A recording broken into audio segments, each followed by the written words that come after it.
In LA this week. I'm Anna Marcos. It's the beginning of a renaissance for this part of North Hollywood. Find out what's in store at this abandoned Macy's shopping center coming up.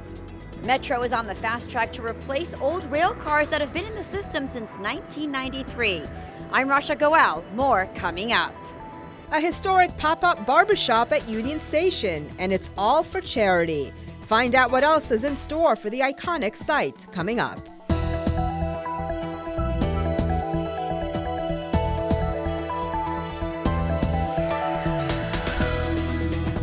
Hello and welcome to LA This Week. Thanks for joining us. I'm Yana Kay.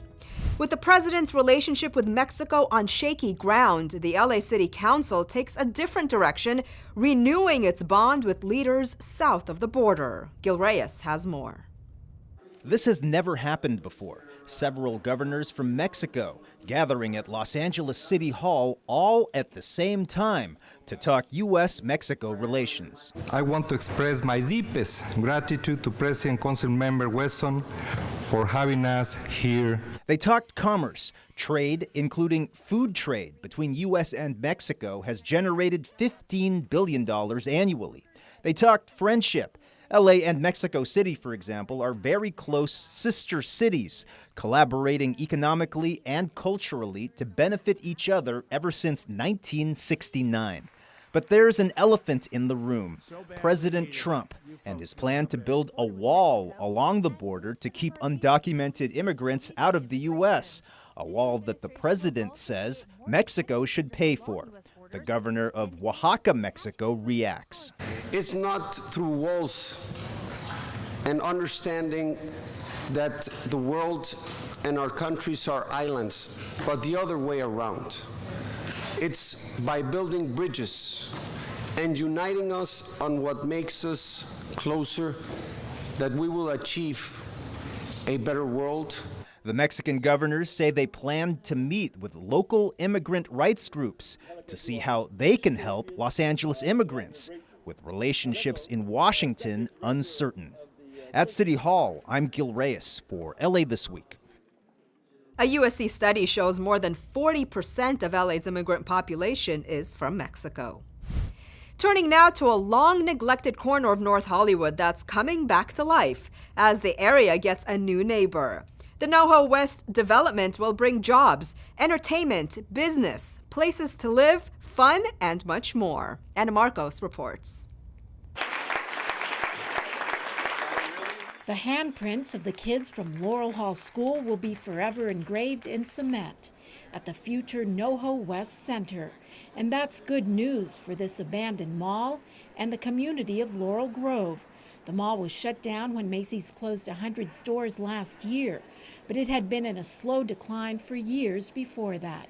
It was a successful mall until the Northridge earthquake in 1994. Much of the mall had to be demolished, and so obviously this has been underutilized space for over 20 years. But soon the future NOHO West will open with a cutting-edge mix of shops, public plazas, restaurants, theaters, and open green space, along with a promenade and tree-lined Main Street. What we plan on doing is we have a community gathering space in the Central Plaza area, and we plan on having farmers markets and kids movie nights, and for instance, if the World Cup's playing, bringing in food trucks and having events to bring the community together. The project will also become home to hundreds of residents, with more than 600 residential units in the works. With this development, we're going to create a destination that people will visit from all over the East Valley and to shop, to live, to work. It really is going to be an economic renaissance for the entire area. And of course, those handprints will become part of the permanent decor at NOHO West. The project is set to be complete towards the end of 2019. I'm Anna Marcos for LA This Week. NOHO West will be home to about 60 stores and restaurants and will also include another 10 office tenants. Major changes are also happening in the area around Pershing Square. Hundreds of new apartments are being built for people looking to finally make the move to downtown. Gil Reyes has more. Gil. Yes, Yana, better late than never, right? Actually, the LA City Council approved this project back in 2008, but the Great Recession torpedoed it. Flash forward 9 years later, and city leaders break ground on the second phase of this development complex, which will have 660 residential units when completed. Park living in downtown is about to pick up, way up. Coming soon, a pair of multi-story apartment buildings across the street from downtown's most historic park, Pershing Square. We're excited about LA. We're excited about putting capital here. It's called the Park Fifth Project. Developers break ground on the larger of its two buildings, 24 stories tall, with nearly 350 apartment units when finished. Meanwhile, crews continue work on the first building, which began construction last summer. 7 stories on that one, with more than 310 units planned. With much of Los Angeles sorely lacking green space, downtown councilman Jose Huizar mentions his favorite amenity. And like the rest of downtown, it too is changing. Most beautiful thing about this, it's right across the street from Pershing Square Park. You know, it's going under some renovation. We have a task force called the Pershing Square Renew. We just adopted new designs that will flatten the park, make it visible from all sides of the park, and really make it a destination point. So downtown LA is moving. It's not the same downtown that people used to know. 5 years ago, the light switch was turned off about 6 p.m. Nobody was here. A lot more activity, and we're getting that downtown we've always wanted. Expected completion date for Park Fifth, early 2019. Across the street from Pershing Square Park, I'm Gil Reyes for LA This Week. The Park Fifth project will also have 13,000 square feet reserved for retail space. And just a few blocks to the west, even more growth is happening in downtown LA thanks to a joint American-Chinese venture. Rasha Goel has more on the recent addition that combines a new development with a touch of LA history. Go. City leaders are celebrating the opening of Hotel Indigo. The hip boutique brand will be operated by Intercontinental Hotels Group and is part of the $1 billion Metropolis development in downtown Los Angeles. You know, a few years ago, you could turn off the light switch in downtown LA and there was nobody here. People who came here to work would leave in the evening and it was a ghost town, and now it's alive. People walking the streets, more people living here. You created 400 permanent jobs, 3,000 construction jobs. There'll be about 5.5 million hours worked on this project. That's about $500 million in payroll to people who live here, who will then spend that money here and recycle that money here. The 18-story hotel with 350 hotel rooms is intended to serve growing hotel demand near the LA Convention Center and Staples Center. We can bring more conventions when we have more hotel rooms, and this will accomplish just that. 10 years ago, 10,000 people lived here. Today, 55,000. The year 2040, we expect 125,000 people to live in downtown LA. Indigo's interiors weave together elements from LA's history, starting with the late 1800s through the 1920s and incorporating the early days of the movie industry. This is the most happening spot in California, and we'd argue that it's one of the most happening spots across the United States because we've got the energy and we've got the availability, and now we're demonstrating with projects like this that we can make things happen. Hotel Indigo is located on Francisco Street, north of the LA Live Entertainment Center and south of the Financial District. I'm Rasha Goel for LA This Week. Switching gears now as we take a look back on LA's history. Many ethnicities helped shape our city, but not without their own challenges. The African American community played a large role and has a long story to tell of its time in LA, one often filled with times of unrest and discrimination. A panel event at a South LA library made an attempt to tell part of that story. Anna Marcos has more. Snipers who continued to shoot from rooftops. See Watts riots, Daddy warned. Daddy warned, terrible these riots where we burn our houses down. When we burn our houses down, ash is all that's left in our hearts. You are listening to the personal stories of poets and authors on life and the Black experience, especially what that experience was like during the riots that erupted in Watts in 1965 and in South LA in 1992. I'm a poet and an artist first, so I'm not a scholar. I'm here to just, as I said, meditate, to think about my life. I was here in 92. The panel at the Vernon Branch Library, called Blackfire, Riot and Revolt in Los Angeles, was also based partly on a 2001 book called Seeking El Dorado, African Americans in California. Author Lynn Thompson tells the story of her dad migrating to California at a time of rampant discrimination. Because they were going to California, the Golden State, maybe they didn't know many towns within its borders were sundowners, and there ain't no niggers allowed was the policy. And there was the time Thompson's father finally bought a house, only to have it taken away for construction of the Santa Monica Freeway in 1959. Daddy, who only raised his voice when he knew he was right, said, his offer is just another name for 40 acres in Mississippi. So we had to move. There are men and there are women with sacred places inside. For author Peter Harris, who's written several books, life as an artist is also about helping art heal one's community.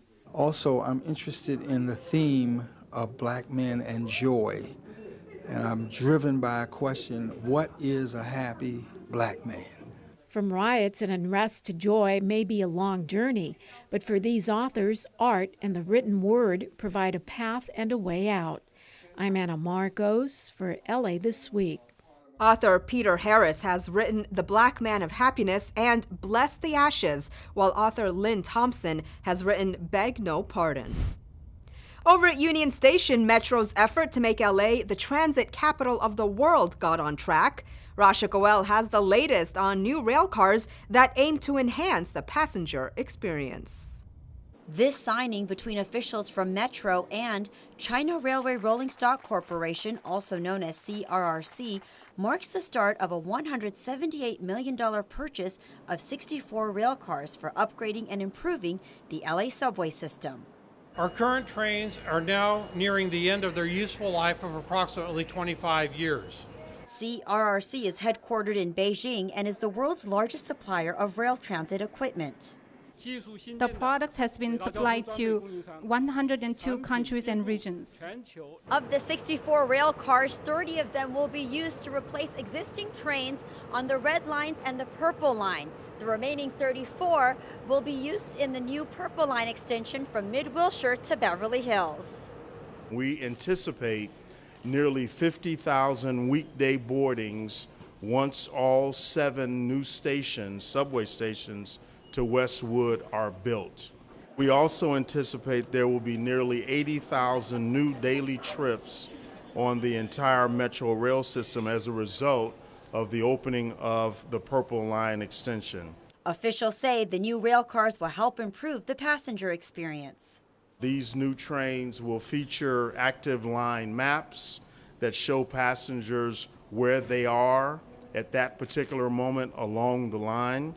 Each car will feature LED displays that will provide passenger travel information. In addition, the contract will help create more local jobs.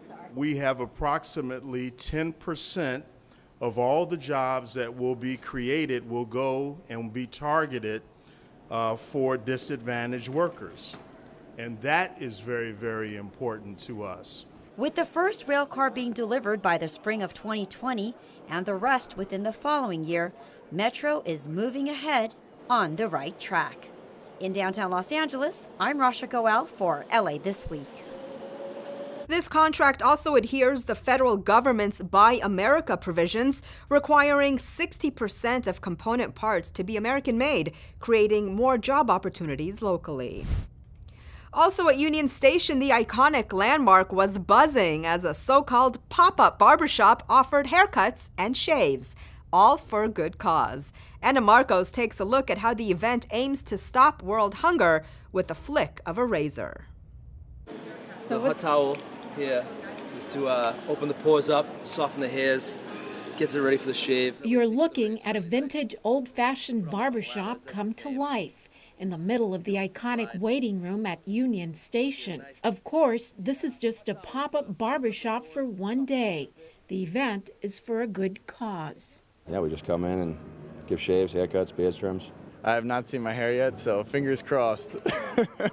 The barbers come from the Svelte Barbershop, a local business, and haircuts and shaves are an easy $25 each. Funds raised at the one-day event go to Heifer International, a charity that works to stop poverty and world hunger. I saw this online, and I thought it'd be a good time to get a haircut, help raise some money for a good charity. Things are getting a little mummy-like here, but according to the barber, it's the only way to shave. Do you know that you look like a mummy? I can only imagine. Feels good? Feels great. This is called a straight edge razor. Or a cutthroat. But that's... All this male pampering, cutthroats and all, has a historic origin at Union Station. There was once a real barbershop here when the station opened in 1939. It thrived in the 40s before closing. I'd like to see a real barbershop come back. You can see we're repopulating the station with restaurants. It's really becoming much more of a destination for people. Well, Union Station is an architectural icon. And so, this historic railroad pit stop just might one day go back to its heyday glory. Back when a genteel barber, a cut, a shave, and a train ticket all went hand in hand. But for now, it's making a difference in stopping world hunger. I'm Anna Marcos for LA This Week. For more information on the charity, visit heifer.org. One local all-boys Catholic high school in downtown LA is getting a touch of Hollywood as community members break ground for a new building. Anna Marcos has more on the new addition at Cathedral High School and what it means for the students' future.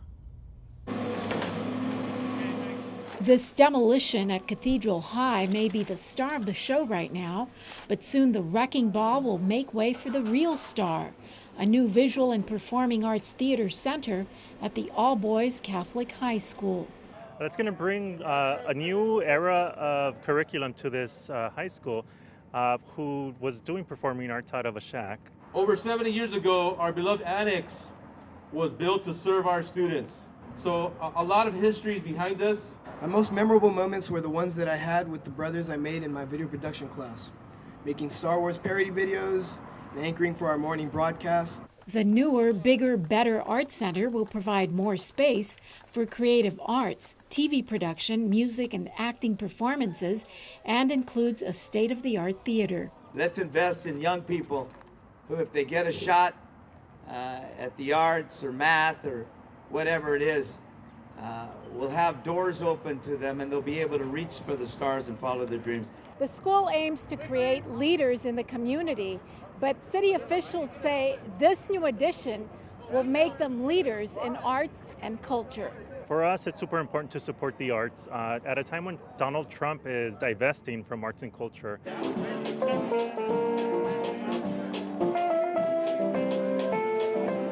A little music showmanship from the students and a theatrical water blessing from the priest. And why not? They are welcoming an art center made for Hollywood. I'm Anna Marcos for LA This Week. From all the bells and whistles of a new facility to an old-fashioned game of ball, some kids at Grand Park got a lesson in playing ball as the LA Dodgers showed them that you don't need a lot to enjoy the game. Gil Reyes has more. No baseball field, no problem for these children making the most of what they have, with help from the Dodgers organization and Major League Baseball. To make sure the kids understand that it doesn't take 18 players, a Major League field, a scoreboard to play our game. Good. Nice throw. MLB's Play Ball initiative shows kids they can still enjoy different parts of the game at the playground or in their front yards. That includes base running, fielding, and batting. 150 kids show us how in downtown's Grand Park. Among them, Benjamin Murillo and classmates from Solano Elementary School. I learned baseball and how to be active. And that's important, why? So they don't just sit in the house all day. Besides exercise, practicing also builds character.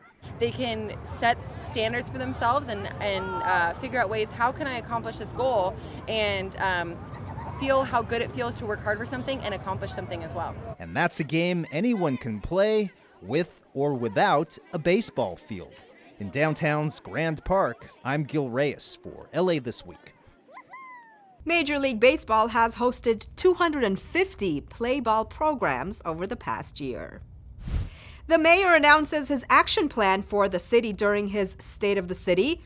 One of LA's oldest parks gets a new upgrade, and spring has sprung in the San Fernando Valley. All these stories in Citybeat. Los Angeles Mayor Eric Garcetti said the state of the city is undeniably strong, while also acknowledging the need to do more to help the city's most vulnerable communities. Speaking from the City Hall Council chamber, Garcetti delivered his annual State of the City speech the same day he released his proposed 2017-2018 budget. He addressed two major financial priorities: a plan to increase spending on homeless initiatives to $178 million, up from last year's $138 million, and raise $100 million a year and leverage up to $300 million every year for affordable housing. I know, my friends, we can do this together, and we can drive down the price of housing in every district, in every neighborhood of our city. And when we do, we will preserve the quality of life in our communities. We will reduce traffic because people are closer to their jobs and their families. We will help the people who revitalize neighborhoods not get kicked out of those neighborhoods. Other key points: by the end of 2018, the city will deploy an earthquake warning system on every corner. The city will respond to all graffiti requests within a day. The proposed budget includes $17 million for Vision Zero, Garcetti's plan to reduce traffic deaths, and the city will continue to work toward the Department of Water and Power's goal of being coal-free by 2025. The Department of Rec and Parks, along with Council District 1, celebrated the grand opening of a new synthetic sports field at MacArthur Park. Located in the Westlake District area of the city, MacArthur Park is one of the city's oldest parks. The new synthetic field was once a synthetic meadow designed for passive activities, but is now transformed into a certified sports field. Over in Council District 3, folks celebrated the season with a spring festival held at the Reseda Recreation Center. Plenty of food, rides, and activities kept kids and their parents entertained. As usual, the huge Ferris wheel was a hit with festival goers, and so were the funnel cakes. Well, next to the hipster bars of Silver Lake is a modest art space with big ambitions. Gil Reyes shows us what's happening inside the Neutra Institute Museum. As much as she tried, artist Ava Perez could not get pregnant. So she turned her frustration into an art exhibit featuring eggs, Petri dishes, and all things biological about female fertility. The show, called Fertile Infertility, is one of the quirky programs you'll often find in this gallery, owned by renowned architect Dion Neutra, located on Glendale Boulevard in the music and arts community of Silver Lake. This is uniquely located for what it is, and I think maybe one of the reasons why it's so popular. It is the neighborhood museum you've probably never heard of unless you lived in this community.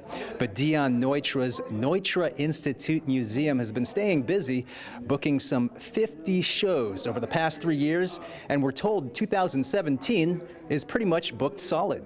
The property, across the street from the popular Red Lion Tavern, is on the National Registry of Historic Places. It was built in 1950 by Neutra and his dad, Richard Neutra, as a workspace. The elder Neutra, an icon of modernist architecture, who designed several world-famous homes on this very site. Today, son Dion is on a quest to expand the gallery into a satellite museum, an East Side extension for either the much larger LACMA or Broad museums miles away. So if anybody listening knows Mr. Broad, I'm here. I would love to have a conversation. So there's lots of opportunities here. I need tenants to take spaces. We advertise on Craigslist, so check us out on Craigslist. You can see the conditions. Possible new life for a hidden treasure in Silver Lake. and one of architect Dion Neutra's babies. In Silver Lake, I'm Gil Reyes for LA This Week. For info on upcoming shows or renting a workspace, call the number on your screen at 310-795-4768. Well, check out the unique home of historian Charles Lummis. LA's finest chefs and dishes take center stage during the LA Food Bowl and help clean up one of LA's most eccentric neighborhoods. All this in this week's Things to Do. Step inside the humble kingdom of Charles F. Lummis, journalist, photographer, and historian. In 1884, the 26-year-old journalist walked over 2,000 miles from his home in Ohio to California to start a new job as city editor of the Los Angeles Times. After he settled into his new environment, he set out to build his dream home, El Elizal, known today as the Lummis House. Join a guided tour of the Lummis House with a docent and an LA historian. Highlights include a tower constructed from boulders, windows fused with photographs, old utility poles used as beams, and Lummis himself interred in the wall. Every door, table, and chair has a story to tell. The tour takes place Saturday, May 6th from 10 to 11 a.m. For more, visit atlasobscura.com. The Los Angeles Times announced the launch of Food Bowl, an annual month-long festival celebrating the city's dynamic and influential food scene, taking place throughout the month of May. Centered in Los Angeles, the festival will bring together the best in local dining experiences while promoting social awareness about food waste and hunger. LA's largest culinary event to date, Food Bowl will include special programs with internationally renowned chefs during rare U.S. appearances. For more, visit lafoodbowl.com. Join the Los Feliz Village Business Improvement District for a huge neighborhood cleanup. Volunteers are invited to pitch in on this beautification effort in Los Feliz Village, a unique district known for its fiercely independent, creative spirit, as well as its diverse businesses like familiar restaurants and services and vintage and collectible shops. Come on out and make certain this neighborhood gem that is neatly tucked between Griffith Park and Barnsdall Art Park maintains its quiet charm. The cleanup takes place on Sunday, May 7th from 9 to 12. For more, visit losfeliz.biz. And that's a look at some things to do. And before we go, the kids at Graham Park had so much fun playing with the Dodgers, we thought we'd share with you some more fun from the event. Take a look.